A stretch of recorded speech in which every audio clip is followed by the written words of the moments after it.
दिखने में तो अप्सरा लगती है, किंतु है बड़ी डायन। लगता है हमें किसी जाल में फंसाने आई है सरकार। आप चिंता मत कीजिए भैरवनाथ, आपके इस लक्ष्य में हम आपका साथ देंगे। अपने लक्ष्य की प्राप्ति के लिए ही हमने तुम्हें मनुष्य से नागिन बनाया है।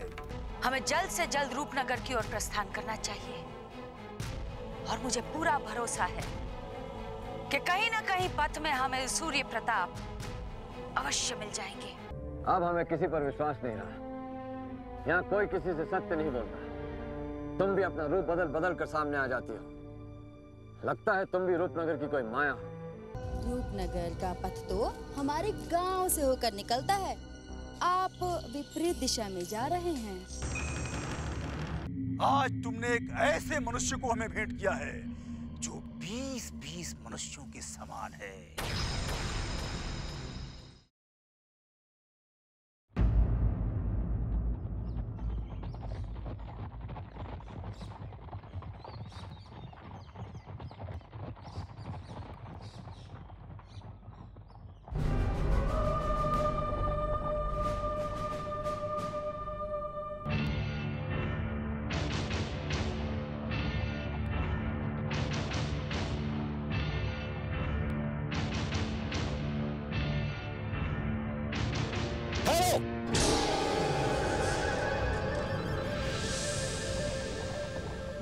क्या हुआ हुजूर? आपने चलते चलते अचानक ठहरने का आदेश क्यों दिया? सब कुशल मंगल से तो है ना? आज का दिन हमारे लिए बहुत ही मंगलमय और शुभ हो सकता है लोहा सिंह। यदि हम अपने परम शत्रु को बंधक बनाने में सफल रहे तो हमारा बदला पूरा हो जाएगा। वो देखो, विजेंद्र सिंह का भाई सूर्य प्रताप जा रहा है।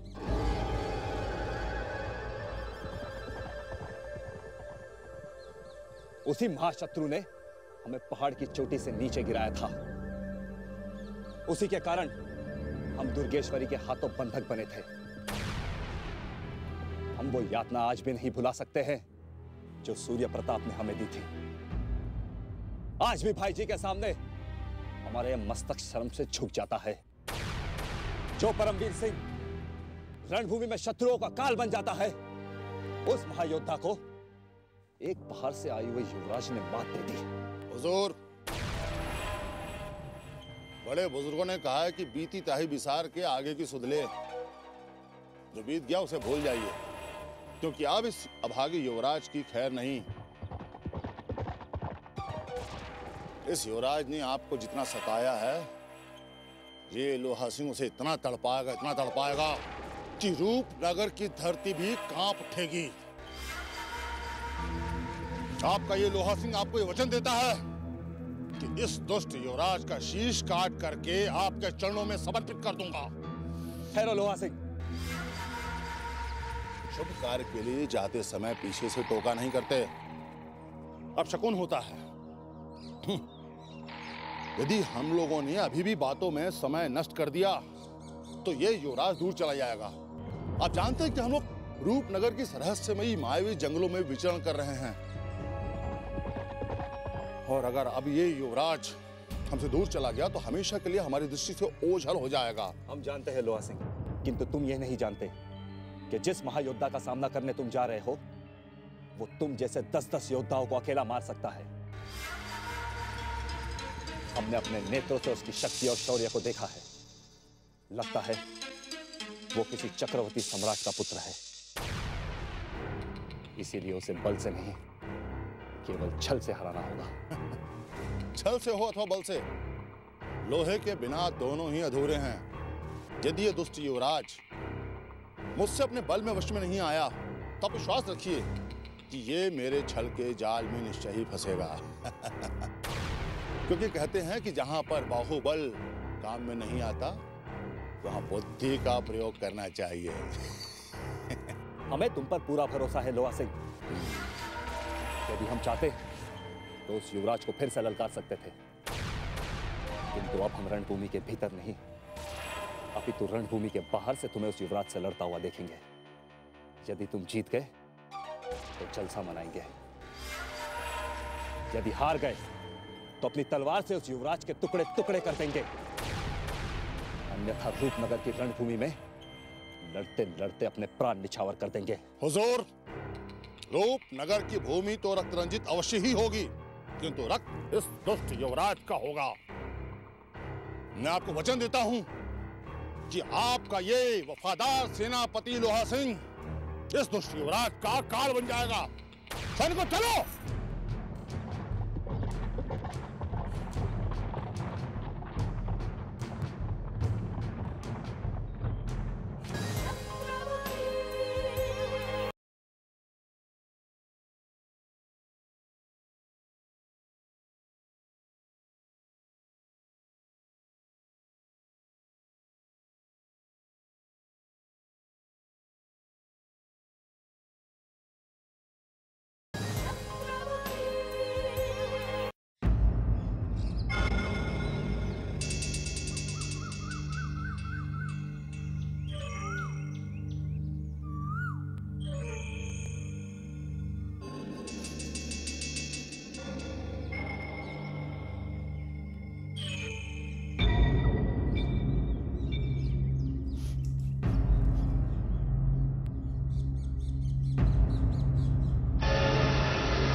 मनुष्य के दर्शन।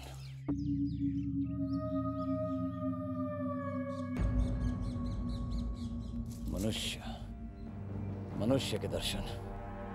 मुझे ऐसा प्रतीत हो रहा है कि आप एक लंबे समय के उपरांत किसी मनुष्य को देख रहे हैं, इसलिए आपको घोर आश्चर्य हो रहा है।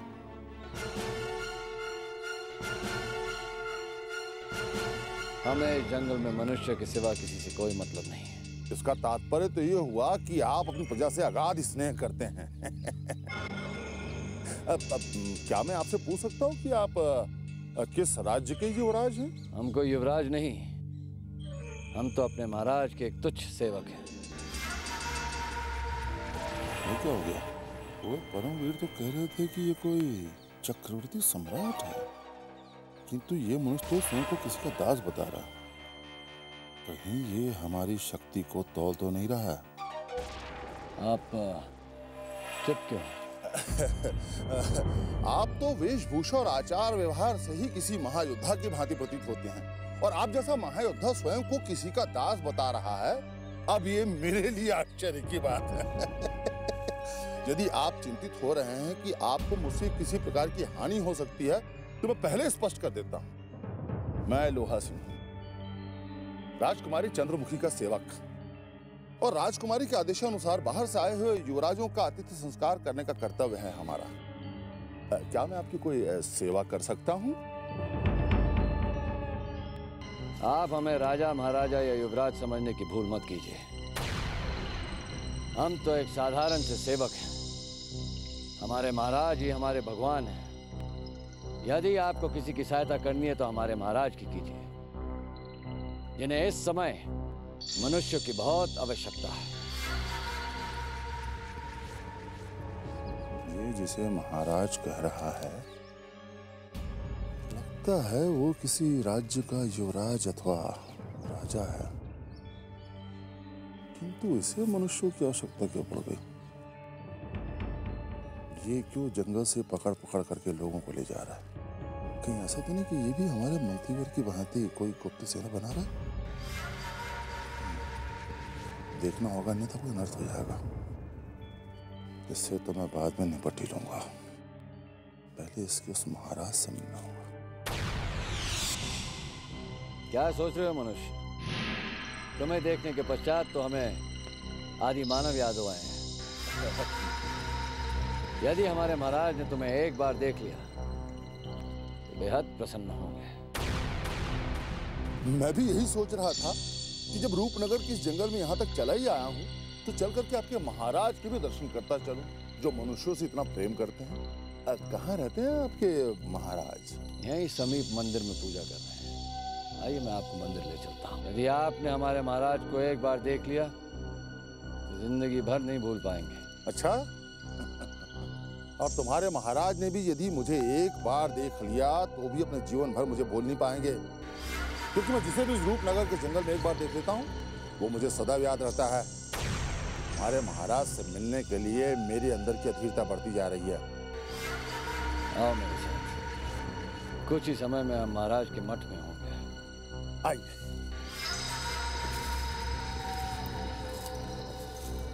ये क्या हो रहा है?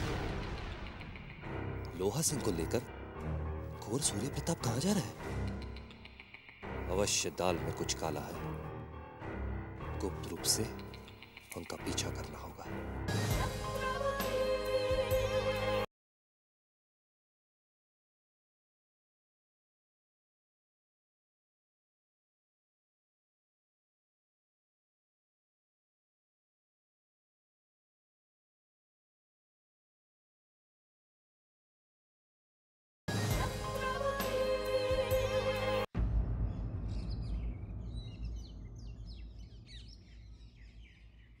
वो रहे हमारे महाराज। अब आप आराम से उनके दर्शन कर सकते हैं। आवाहनम न जानामि, न जानामि विसर्जनम, पूजा चैव न जानामि। अच्छा तो ये है वो महाराज उसके दर्शन कराने के लिए तुम मुझे इतनी दूर से लेकर के यहाँ आए हो? मुझे तो लगा था ये कोई शक्तिशाली महाबली सम्राट होगा, लेकिन देखने में ये वेशभूषा से कोई भिक्षाटन करके जीवन यापन करने वाला साधु लग रहा है। क्रियाहीनम भक्तिहीनम सुरेश्वर। आपने महाराज के बारे में सही अनुमान नहीं लगाया। हमारे महाराज संसार में सबसे शक्तिशाली हैं। उन्हें निर्बल समझने की भूल करोगे तो बहुत पछताओगे। आवाहनम न जानामि, न जानामि।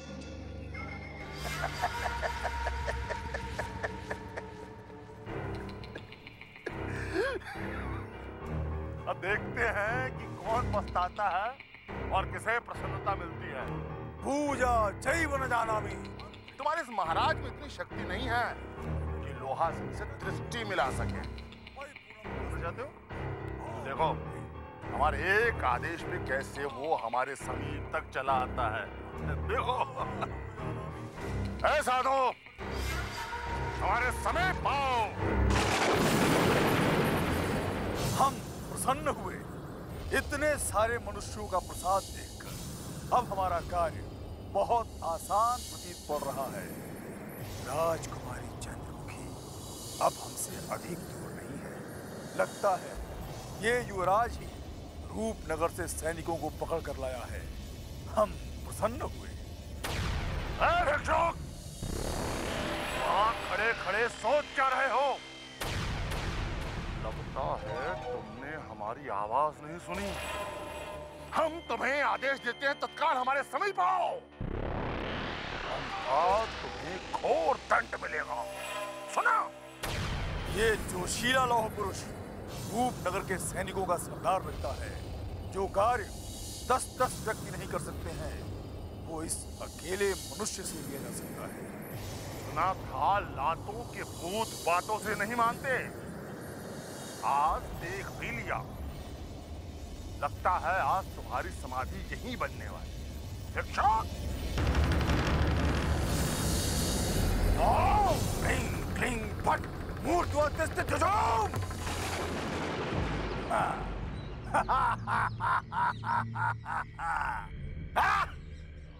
वशीकरण मंत्र प्रभावी हो, प्रभावी हो, प्रभावी हो।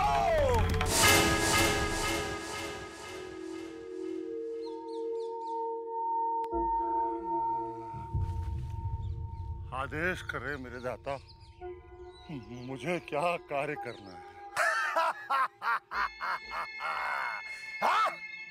हो गए ना तुम सब के सब हमारे वश में। अब तुम सब के सब हमारे दास हो, हमारे सेवक हो। महान तांत्रिक भैरवनाथ की शरण में तुम्हें कोई भी कष्ट नहीं होगा। सूर्य प्रताप सिंह, तुम्हारे कारण हमें इतने सारे मनुष्यों का प्रसाद प्राप्त हुआ है। हमें प्रसन्नता है कि तुम हमारा कार्य शीघ्र पूर्ण करने का प्रयत्न कर रहे हो।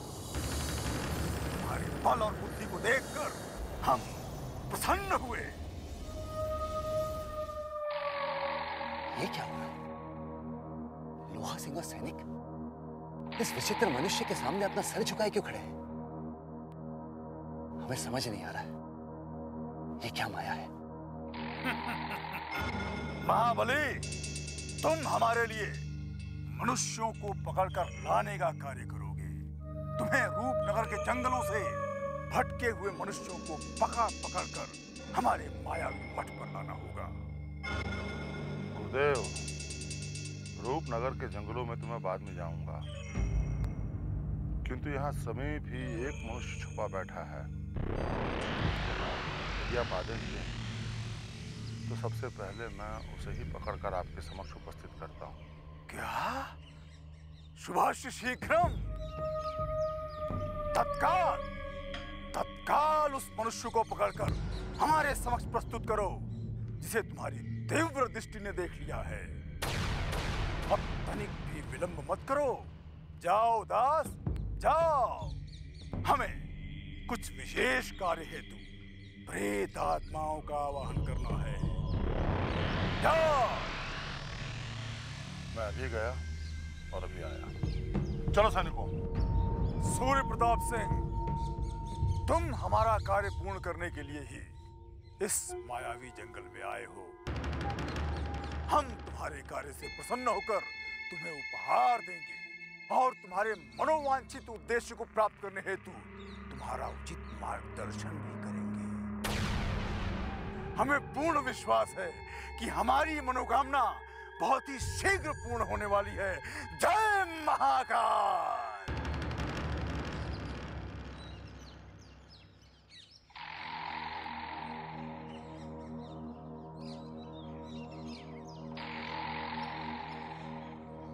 लोहा सिंह और सैनिकों की चाल ढाल में ये विचित्र सा परिवर्तन कैसा? देखते हैं ये लोग क्या करके आ रहे हैं।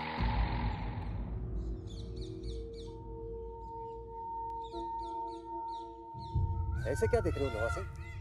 बताओ बताओ, वो विचित्र मनुष्य कौन था जिसके सामने तुम हाथ जोड़े एक दास के भांति खड़े थे? मैं अपने गुरुदेव के दर्शन करने गया था। चलिए आप भी उनके दर्शन कर लीजिए। उनके दर्शन मात्र से आपका जीवन सफल हो जाएगा। लोहा सिंह, लगता है तुम्हारी चेतना विलुप्त हो गई है अथवा तुम बुद्धिहीन हो गए हो, अन्यथा अपने दाता के सामने ऐसी बहकी बहकी बातें नहीं करते। दाता?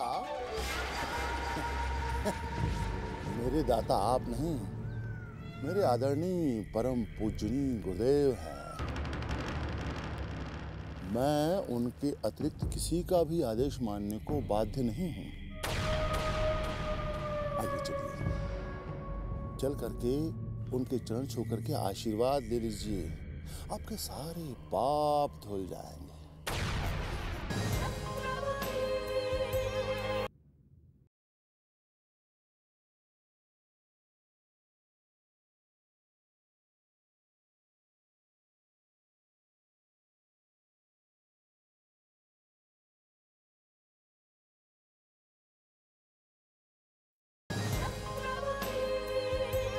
आगे चलिए, चल करके उनके चरण छू करके आशीर्वाद ले लीजिए, आपके सारे पाप धुल जाएंगे। लोहा सिंह, कदाचित तुम भूल रहे हो हम मंत्रीवर रणवीर सिंह के छोटे भाई हैं। इस संसार में उनके अलावा हम किसी के पैर नहीं छूते, किसी और के पैर छूने की बात कहकर तुमने हमारा अपमान किया है। देखिए हुजूर, अभी तक तो मैं आपसे करबद्ध होकर के प्रेम पूर्वक निवेदन कर रहा था, किंतु यदि आपने हमारे गुरुदेव के संदर्भ में एक भी अपशब्द कहा तो फिर हमारी सहनशीलता विदा हो जाएगी। समझ रहे ना आप? तुम हमारे सामने ही हमें आंखें दिखा रहे हो। यदि तुम वर्षों से हमारे भाई के विश्वास पात्र नहीं होते तो अभी और इसी समय तुम्हारा सर धड़ से अलग कर देते। मैं आपके किसी भी भाई को नहीं जानता, मैं सिर्फ इतना जानता हूं कि आप निःशब्द हमारे साथ आश्रम चलें।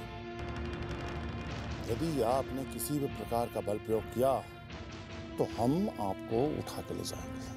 समझ रहे हैं आप? तुम्हारी धृष्टता देखकर हमारे रक्त में उबाल आ गया है। हमारा नमक खा के तुमने हमसे ही छल किया। आज तुम्हें हम अपना बंदी बनाकर अपने कारागार में डाल देंगे।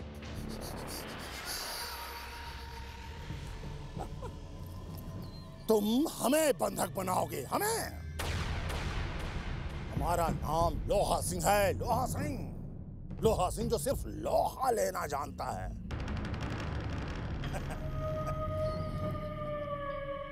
हमें बंधक बनाना तो दूर, तुम हमारी परछाई तक को छू नहीं पाओगे। परमवीर सिंह, तुमने हमें हमारा नाम लेकर पुकारा? लोहा सिंह, आज तुम्हारे जीवन का अंतिम दिन आ गया है। सैनिकों, पकड़ लो इसे और रूपनगर के कारागार की ओर ले चलो। खड़े खड़े हमारा मुख क्या देख रहे हो? बेड़ियों से बांध दो इस लोहा सिंह को। हमारे आदेश का पालन करो वरना तुम सबको फांसी पर चढ़वा देंगे। फांसी पे चढ़ने का हमारा नहीं, तुम्हारा समय आ गया है परमवीर सिंह। अब ये तुम्हारे सैनिक नहीं रहे, अब ये हमारे सैनिक हैं। सैनिकों, परमवीर सिंह को गिरफ्तार कर लो और गुरुदेव के आश्रम में ले चलो। तुम सब लोग पागल हो चुके हो। हम तुम लोग देख लेंगे। आज हमारे हाथ कट गए हैं।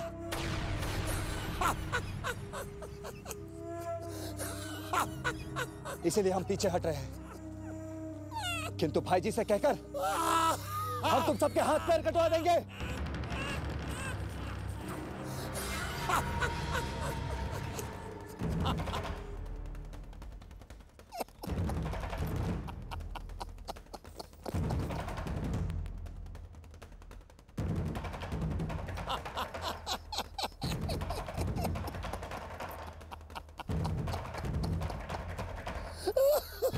चाहे कुछ भी हो जाए, लेकिन अब परमवीर सिंह को हमारे हाथों से कोई भी नहीं बचा सकता, कोई भी नहीं।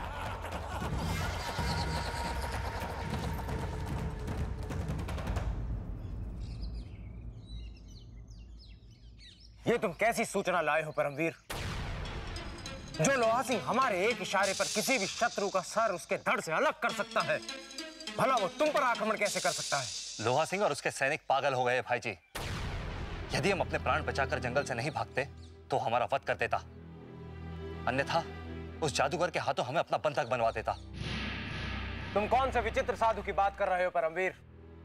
भला रूपनगर के जंगलों में ऐसा कौन सा साधु आ गया जो रणवीर सिंह के भाई को भी बंधक बनाने का साहस रखता है? भाई जी, हम उस साधु के बारे में ज्यादा तो नहीं जानते, परंतु जब जंगल में हमने सूर्य प्रताप सिंह को देखा तो लोहा सिंह और सैनिकों को उसे अपने वश में करने के लिए भेज दिया था।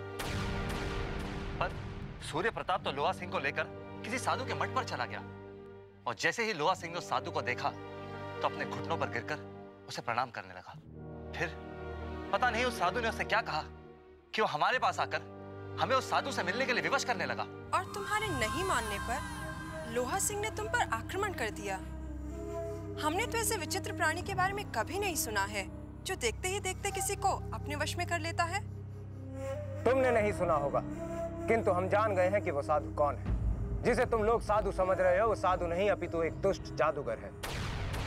हमारे गुप्तचरों ने हमें इसकी सूचना दी थी। अवश्य ही लोहा सिंह उस जादूगर से जा मिला है। कुंवर, हमें प्रतीत होता है कि युवराज सूर्य प्रताप सिंह उस जादूगर से मिलकर हमारे विरुद्ध कोई षड्यंत्र रच रहा है। अवश्य ही अपने साथ बाहरी शक्तियों को मिलाकर उस युवराज ने हमारे खिलाफ कोई योजना बनाई है। हमें भी ऐसा ही प्रतीत होता है ज्वाला, किंतु वो युवराज कुछ भी कर ले हमें परास्त नहीं कर सकता, क्योंकि रूपनगर के जंगलों में सिर्फ रणवीर सिंह का राज चलता है। हम अपनी सेना भेजकर तत्काल ही उस जादूगर को भी समाप्त करवा देंगे। ये कैसी माया है? यहाँ तो विचित्र विचित्र बातें सुनने को मिल रही है। कभी कलावती अचानक लुप्त हो जाती है, तो कभी कोई जादूगर लोहा सिंह जैसे योद्धा को। ये कैसी माया है? भाई जी, क्रोध की अग्नि से अब हमारा चैन छीन गया है। अब हम स्वयं सैनिकों को लेकर जंगल जाएंगे और उस जादूगर के साथ साथ हमारे परम शत्रु सूर्य प्रताप का भी शीश काट कर ले आएंगे। नहीं परमवीर, संकट हमारे सर पर बैठा है। हम किसी भी कीमत पर तुम्हें जंगल नहीं जाने देंगे। कदाचित वो साधु तुम्हें भी अपनी शक्तियों से लोहा सिंह की भांति अपना दास बना सकता है। एक उपाय है कुंवर, क्यों ना आप राजवीर सिंह और नागराज को उस जादूगर से लड़ने के लिए भेज दें। इससे सांप भी मर जाएगा और लाठी भी नहीं टूटेगी। और यदि आपकी आज्ञा अनुसार वो दोनों सपोले उस जादूगर के मायावी मठ तक पहुंच भी गए, तो कम से कम आपके प्रति उनकी स्वामी भक्ति तो उजागर हो ही जाएगी, और साथ ही साथ हमें उस मायावी जादूगर के गुप्तमय रहस्यों का भी ज्ञात हो जाएगा। जिस जादूगर का हम कुछ नहीं बिगाड़ सके, उसका वो राजवीर और नागराज क्या बिगाड़ लेंगे? यदि वो उस जादूगर तक पहुंच भी गए, तो लोहा सिंह की भांति वो उन दोनों को अपने वश में करके अपना बंधक बना देगा। राजवीर और नागराज को यदि वो जादूगर अपने वश में भी कर लेता है, तो भी हमारे पथ से वो दोनों कांटे स्वतः ही साफ हो जाएंगे। उनके महल से जाने के पश्चात हम शांति से महल में रह सकते हैं। हमने उन दोनों को जंगल भेजने की एक योजना बनाई है ज्वाला। हम उनसे कहेंगे कि जंगल जाकर परमवीर को खोजने में हमारी सहायता करो। वहां उनकी मुलाकात उस जादूगर से अवश्य होगी और सच्चाई हमारे सामने आ जाएगी। उसके पश्चात ही हम आगे की रणनीति तय करेंगे। रणवीर सिंह की इस चांडाल चौकड़ी की करतूत को जाकर अभिमन्यु से बताना पड़ेगा। पता नहीं महल की राजनीति में अब कौन सा नया भूचाल आने वाला है। अभय सिंह, अब समय आ गया है। शीघ्र ही अभिमन्यु के पास ये रहस्य खोलना होगा।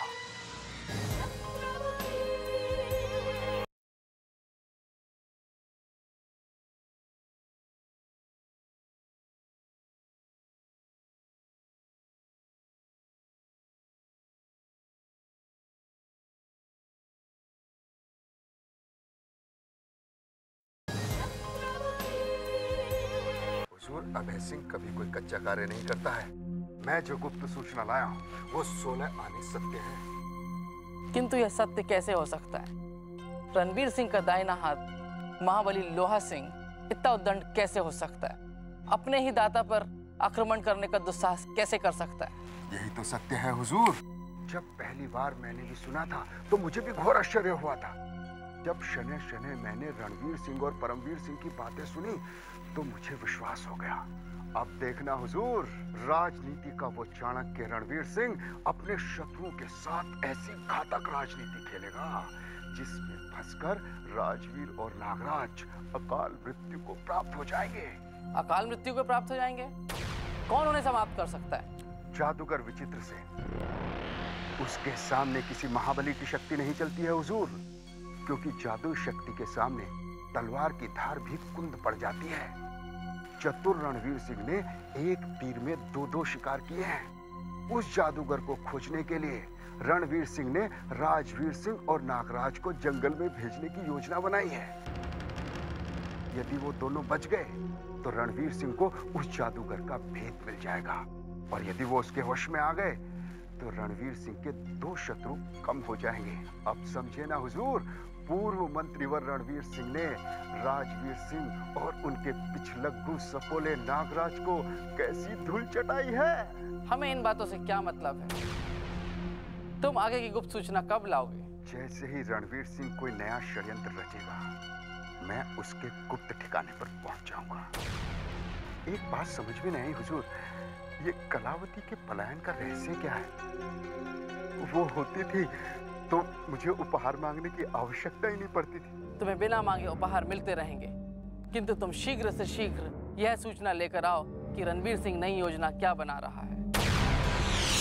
परमवीर सिंह को हमने किसी कार्य से जंगल भेजा था राजवीर, किंतु अभी तक ना तो परमवीर सिंह लौटे हैं और ना ही उनकी कोई सूचना आई है। हमें संदेह है कहीं परमवीर दुर्गेश्वरी के जंगल में न फंस गया। यदि कुंवर परमवीर सिंह पर कोई विपत्ति न पड़ी होती तो अब तक वे महल वापस लौट आए होते। अवश्य ही घात लगाकर बैठी उस डाकू दुर्गेश्वरी ने उन्हें फिर से पकड़कर अपना बंधक बना लिया है, जिसका पता केवल आप दोनों ही लगा सकते हैं। हम हमारे छोटे भाई कुंवर परमवीर सिंह का पता अवश्य लगाएंगे मंत्रीवर, किंतु समझ में नहीं आता कि परमवीर सिंह ऐसा योद्धा वापस दुर्गेश्वरी के जंगल में कैसे फंस गया। मुझे नहीं लगता है कि डाकू दुर्गेश्वरी कुंवर परमवीर सिंह को वापस बंधक बनाने का साहस भी करेंगे। अवश्य ही उन्हें किसी कार्य से विलंब हो गया होगा। नहीं नागराज, हमारे गुप्तचरों ने जंगल का चप्पा चप्पा छान मारा है, किंतु परमवीर सिंह की कहीं कोई सूचना नहीं मिली। दुर्गेश्वरी ने भी हमारे डर से अपना डेरा कहीं और लगा लिया है, इसलिए हमें संदेह है कि परमवीर को दुर्गेश्वरी ने ही अगवा किया है। मंत्रीवर, यदि आपको संदेह है तो सत्य भी यही होगा। डाकू दुर्गेश्वरी ने कुंवर परमवीर सिंह को अगवा करके हमें भी अपना शत्रु बना लिया है। मंत्रीवर, डाकू दुर्गेश्वरी ने जिन हाथों से कुंवर परमवीर सिंह को अगवा किया है, हम उन हाथों को जलाकर राख कर देंगे।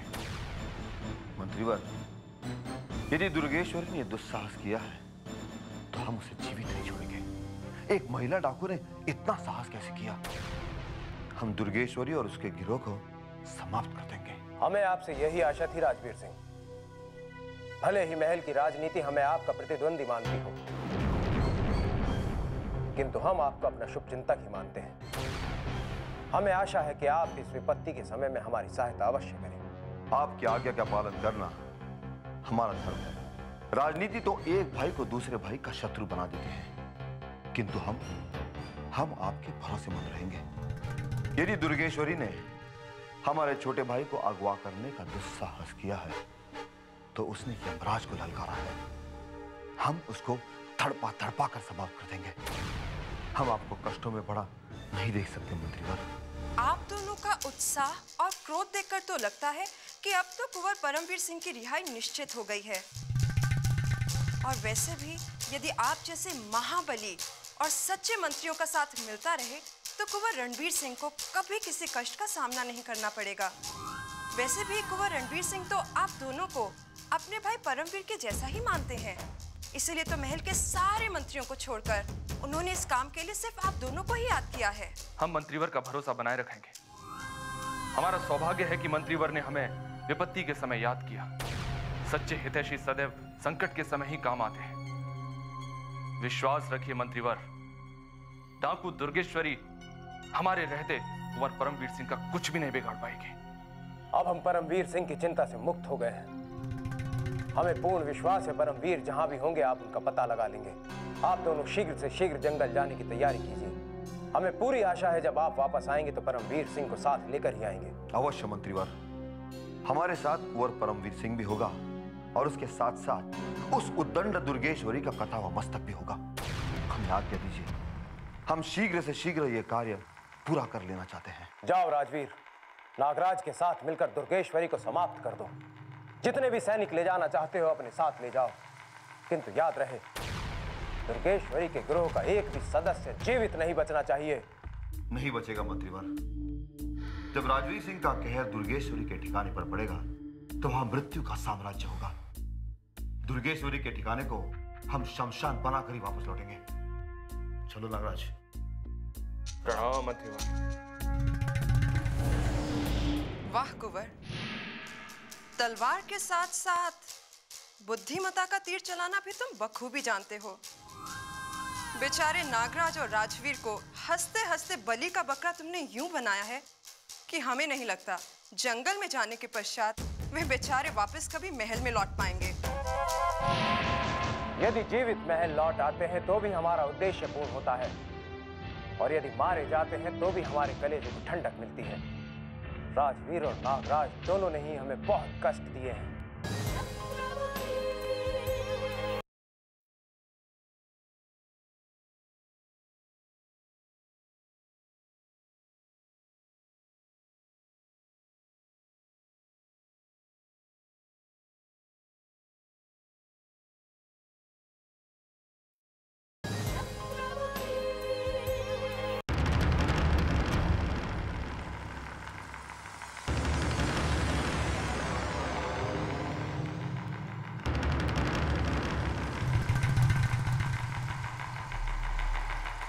महामहिम, आपको देखकर ऐसा लग रहा है जैसे जैसे भीतर से तो आप कष्ट में हैं, परंतु मुख पर प्रसन्नता दिखाने का प्रयत्न कर रहे हैं। तुम ठीक कह रहे हो नागराज। मंत्रीवर ने अपने भाई को ढूंढने का कार्य देकर हमें कष्ट में डाल दिया है। हमें तो लगता है कि मंत्रीवर हमें किसी चाल में फंसाने का षड्यंत्र कर रहे हैं।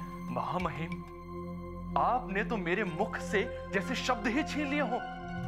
मैं भी यही सोच रहा था, भला महल में इतने योद्धाओं के होते हुए मंत्रीवर ने इस कार्य के लिए हमें ही क्यों चुना? महामहिम, दाल में अवश्य ही कुछ काला है। हमें सारी दाल ही काली दिखाई पड़ती है। मंत्रीवर हमें महल से निकालने की योजना बना रहे हैं। अपने भाई के बहाने हमसे छुटकारा पाना चाहते हैं। परंतु हमसे छुटकारा पाना असंभव है। कदाचित मंत्रीवर का उद्देश्य दुर्गेश्वरी के हाथों से अपने भाई को छुड़ाना नहीं, अपितु हमें मरवाना है। वो हमें जंगलों में भेजकर पीछे से हम पर आक्रमण भी करवा सकते हैं। महामहिम, भले ही आज पूर्व मंत्रीवर सत्ता में नहीं है, परंतु शक्ति में वो आज भी कई मंत्रियों पर भारी पड़ते हैं। इसका हमें अनुमान तो हो गया है नागराज।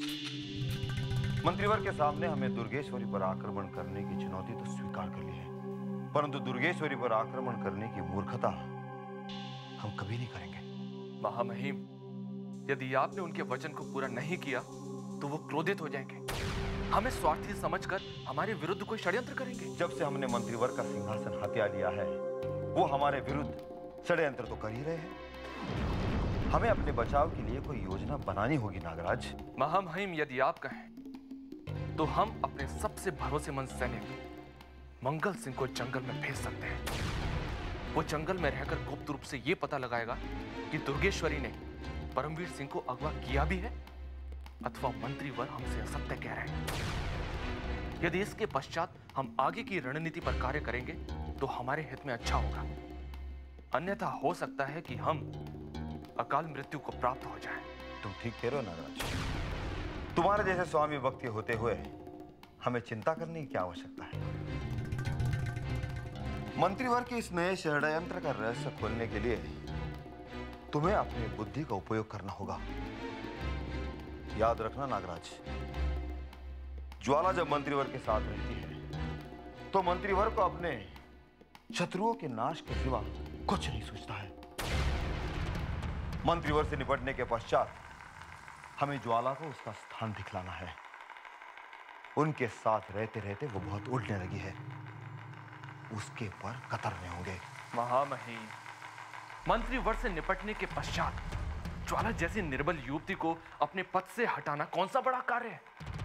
अभी ज्वाला को उड़ने दीजिए, उड़ने दीजिए।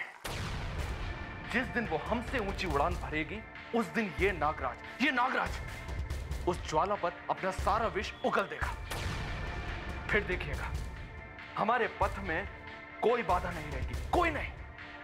किंतु इस समय जंगल में जाकर परमवीर सिंह के रहस्य को सुलझाना अति आवश्यक है। मंत्रीवर के षड्यंत्र का रहस्य सुलझाने के लिए मंगल सिंह को जंगल में जाने का हमारा आदेश दे दो नागराज। रहस्य के खुलने के पश्चात ही हम मंत्रीवर के बारे में सोचेंगे। जो आ गया, मैं तत्काल ही आपका संदेश पहुंचा देता हूं। प्रणाम महामहिम।